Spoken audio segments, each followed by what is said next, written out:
안녕하세요. 오한금 법사의 행운과 재물이 가득한 풍수 소품 인테리어 편입니다. 오늘의 주제는요, 내 지갑에 절대 갖고 다녀서는 안 될 물건 편입니다.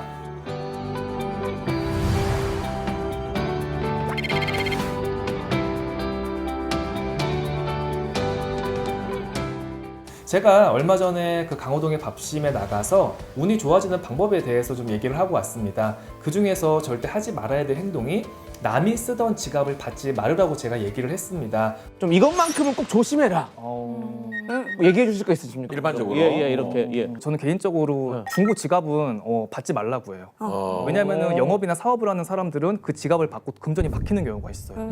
예, 그래서 혹시 지금 중고 지갑을 쓰면서 금전줄이 막혔거나 돈으로 힘드신 분이 있으면 지갑도 이왕이면 처리하시는 게 좋은 것 같아요.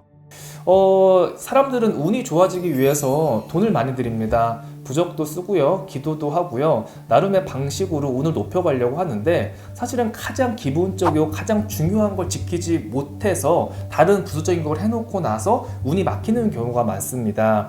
여러분, 지갑은요 정말 우리 하루 종일 따라다니죠. 내 몸에 분신처럼 붙어 다니는 것이 지갑인데, 여러분 이 지갑이 찢어졌거나 구멍이 났거나 낡았을 때는요 운기가 좋지 못합니다.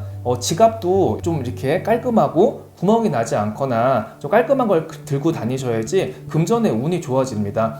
그리고 두 번째, 이 지갑을, 남의 지갑을, 중고 지갑을 받아 쓰는 사람들이 있어요. 예를 들어서 뭐 친구가 쓰던 명품 지갑이야, 야 나 근데 나 다른 거 샀으니까 이거 너 써 하고 이렇게 받아서 아이고 얘 웬 횡재야 하면서 이렇게 지갑을 막 좋아서 쓰는 경우가 있는데, 이 지갑은요 애군이 담겨져 있어요. 행운도 들어와 있지만은. 그래서 잘못하면 그 사람의 애군을 갖다가 대신 내가 받아서 액바지가 될 수도 있습니다. 그 사람의 사고라든가 불운이라든가 안 좋은 일을 갖다가 내가 대신 받아와서 이상하게 그 중고 지갑을 쓰고 그전만치 못해, 돈이 안 들어오고 자꾸 돈 나갈 일이 자꾸 많이 생겨, 이렇게 지금 일이 진행이 되시는 분들은요 지갑을 한번 바꿔보십시오.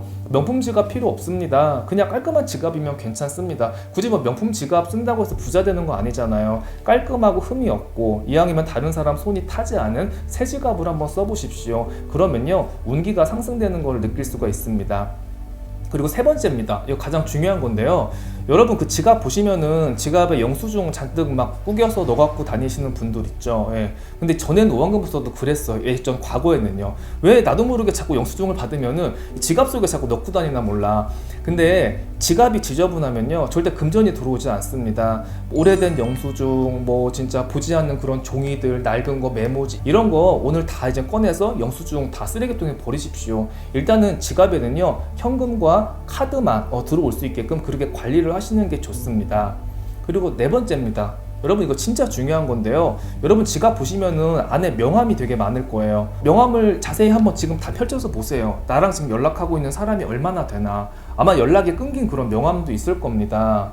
그리고 심지어는 연락은 안 되지만 몸이 아프거나 어떤 뭐 송사에 휘말리거나 심지어는 죽은 사람이 있을 수도 있어요. 그런 사업이 실패를 받거나 사연이 많은 그 사람의 이름과 직책이 들어있는 명함을 가지고 있으면요 오히려 안 좋은 불운이 나한테 따라듭니다. 그러니까 오히려 좋은 부적을 써놓고도요 하나도 효과를 못 보는 거나 마찬가지입니다. 그래서 이 지갑을 한번 보시고 그 명함 중에서 나랑 연락을 안 하거나 지금 필요 없는 명함, 잊혀진 그런 사람이 있다면요 과감한 명함부터 정리를 하십시오. 다만 명함을 봤을 때 이분은 정말 내가 다시 만나고 싶어, 이 사장님, 이 회장님, 이 친구는 너무 지금 잘 나가고 너무 좋으신 분이라서 내가 이분과 함께 하고 싶어, 그런 명함 있잖아요. 그런 거는 꼭 지갑 속에 간직을 하십시오.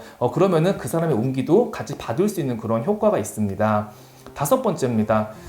이거는 좀 가슴 아픈 얘기이기도 한데요, 돌아가신 분의 사진을 이렇게 간직하시는 분이 계세요. 특히 뭐 남자분 같은 경우, 우리 와이프가 죽어가지고 너무 보고 싶어서 사진을 갖고 다니고, 내 새끼가 죽어서 항상 이렇게 너무 간직하고 싶어서 지갑 속에 갖고 다니시는 분들이 있어요. 근데 여러분 이 금전은요 음양오행 중에서 양의 기운입니다. 그런데 돌아가신 고인은 음의 기운이겠죠. 어쨌든 내가 지갑을 갖고 다니는 거는 필요에 의해서 갖고 다니는 것도 있지만, 장사를 하거나 사업을 하시는 분들은 목적이 뭐겠어요? 돈을 많이 벌어야 된다, 이왕이면 잘 살아야 된다, 이런 마음으로 매일 사시는 게 맞는 거죠. 그래서 우리 고인의 사진을 갖고 다니면요, 음의 기운이 가득하기 때문에 금전운이 자꾸 탁탁 막히는 그런 경우가 있습니다. 그래서 좀 아쉽고 가슴이 아프지만요, 돌아가신 분의 사진은 집에 서랍에 이렇게 넣어 두십시오. 그래서 우리 가족이라든가 그 사진이 보고 싶을 때 꺼내서 이렇게 보시지, 굳이 지갑 속에는 안 갖고 다니시는 게 좋습니다. 오늘 방송은요, 지갑에 절대 넣고 다니면 안 되는 물건 편이었고요. 운을 높이기 위해서 비싼 부적을 쓰고 다른 뭔가를 하기 전에요, 내 지갑부터 먼저 사실은 점검을 하십시오. 깔끔한 지갑은요, 몇백만 원짜리 부적보다 더 큰 효과를 나한테 가져다 줄 수 있습니다. 여러분, 지금 너무 시기가 어렵습니다. 나라가 어렵고 코로나 때문에 다들 힘들다가 아우성인데 어떻게 하면 조금 도움되는 방송을 할 수 있을까 하는 생각에 제가 오늘부터는 풍수소품 인테리어에 대해서 제가 강의를 하려고 합니다. 하나하나 차근차근 정말 우리 실생활에서 처리할 수 있고 실천할 수 있는 걸로, 어렵지 않은 걸로 제가 이제 알려드릴 거니까 하나하나 제 방송을 보시고 개선해 나가고 노력해 나가고 실천해 나가신다면요, 운이 좋아지는 걸 느끼실 수가 있습니다. 여러분, 운이라는 것도요, 저절로 들어오지 않아요. 예, 운이라는 것도 우리가 노력을 해야 됩니다. 노력을 하고요, 우리가 운을 맞이할 수 있게 깔끔하게 이런 준비를 해야지 나한테 큰 기회가 다가오기 마련입니다. 그리고 마지막으로 오한금 법사는 어떤 풍수 소품에 대해서 절대 판매를 하지 않습니다. 뭐 인터넷에서 제 이름을 이렇게 걸고 어떤 뭐 액자라든가 코끼리를 그런 파는 사람들이 있는데 오한금 법사랑은 전혀 관련이 없습니다. 오늘은요, 행운을 가져다 주는 지갑에 절대 갖고 다니면 안 되는 물건 편이었습니다. 오늘 방송 보시고요, 모두 건강하시고 부자 되시길 오한금 법사가 기원하겠습니다. 감사합니다.